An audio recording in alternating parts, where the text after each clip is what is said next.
단순한 이두근의 염증이 회전근개 파열로 진행될 수도 있다. 그래서 우리가 주의를 하고 일찍 치료해야 되는 이유가 되는 것입니다.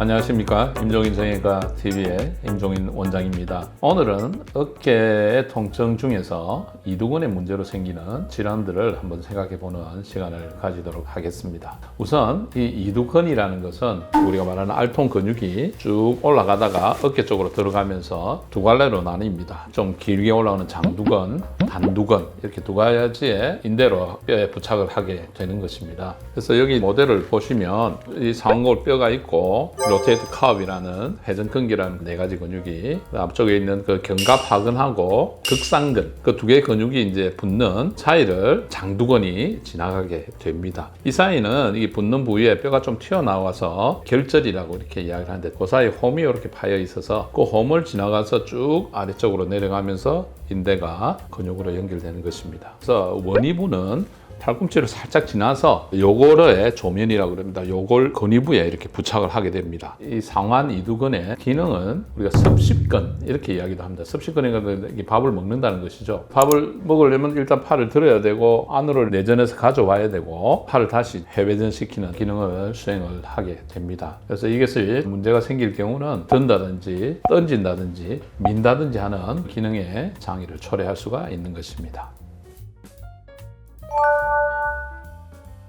상완 이두근의 문제점을 세 가지로 구분을 해 보았습니다. 첫째는 상완 이두근 건염, 두 번째는 상완 이두근의 탈구 또는 이탈, 그다음에 세 번째는 상완 이두근의 파열, 이렇게 세 가지 질환을 나누어서 설명을 해 드리도록 하겠습니다. 우선 가장 흔한 상완 이두근 건염, 이것은 말 그대로 인대에 염증이 생기는 것입니다. 여러 가지 이제 복합적인 원인으로 생길 수가 있는데 주로 과다 사용이나 외상, 또 힘줄의 어떤 퇴행성 변화 이런 것으로 인해서 생기는 것으로 되어 있습니다. 팔을 머리 위로 해서 반복적으로 무슨 작업을 하든지 운동을 하는 그런 분들한테 염증이 많이 올 수가 있습니다. 뼈에 홈이 파진 지나가는 부위로 우리가 털코리아 활차라고 그럽니다. 그 활차를 지나가면서 과도하게 스트레스를 많이 받게 됩니다. 그래서 염증을 초래할 수가 있습니다. 석회 같은 것도 생기기도 합니다. 석회성 건염을 우리가 초음파로 관찰해 보면 이두근 주위에 석회가 침착된 경우도 우리가 가끔 볼 수가 있습니다. 그리고 중요한 포인트는 이두근의 염증은 회전근개 이상도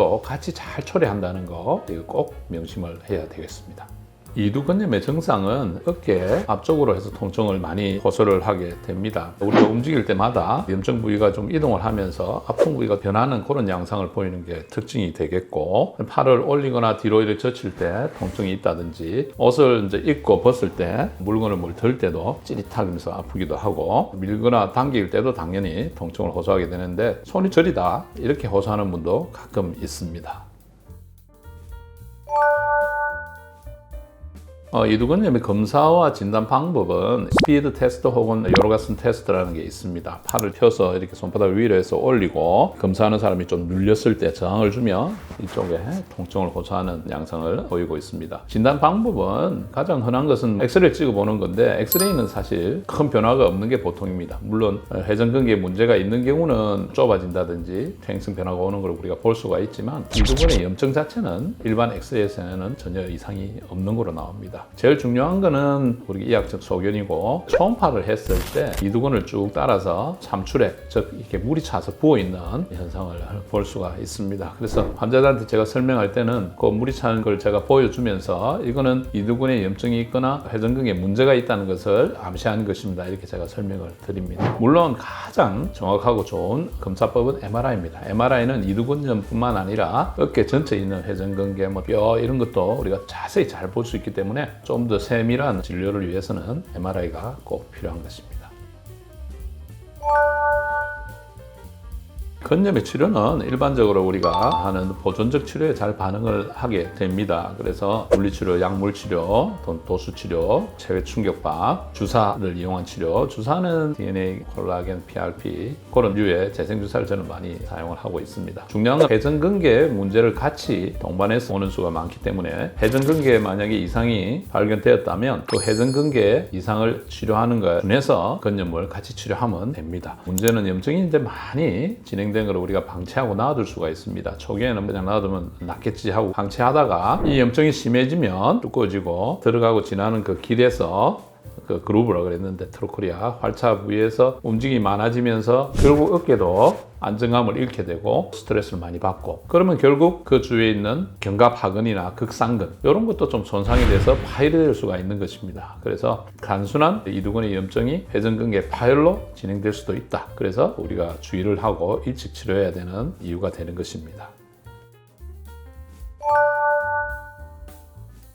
자, 이번에는 크게 두 번째로 상완 이두근의 이탈 또는 아탈구에 대해서 말씀드리겠습니다. 여기 보시면 상완골에 지나는 길이 있다고 그랬습니다. 활차라고 그러는데 어깨 안에 있는 관절 와순이라는 조직에 부착하면서 쭉 내려오게 됩니다. 근데 이 내려오면서 이게 이제 염증이 돼서 두꺼워지고 주위에 잡고 있는 조직들이 손상이 된다든지 하면 이게 빠집니다. 튜브클이라고 튀어나온 부위가 안으로 쏙 들어가 있어서 안정감이 본래 건강한 조직에 있게 되는데 이게 문제가 됐을 경우는 빠져나와서 왔다 갔다 할 수가 있는 것입니다. 그래서 근의 이탈 또는 아탈구라고 표현을 하는 것입니다.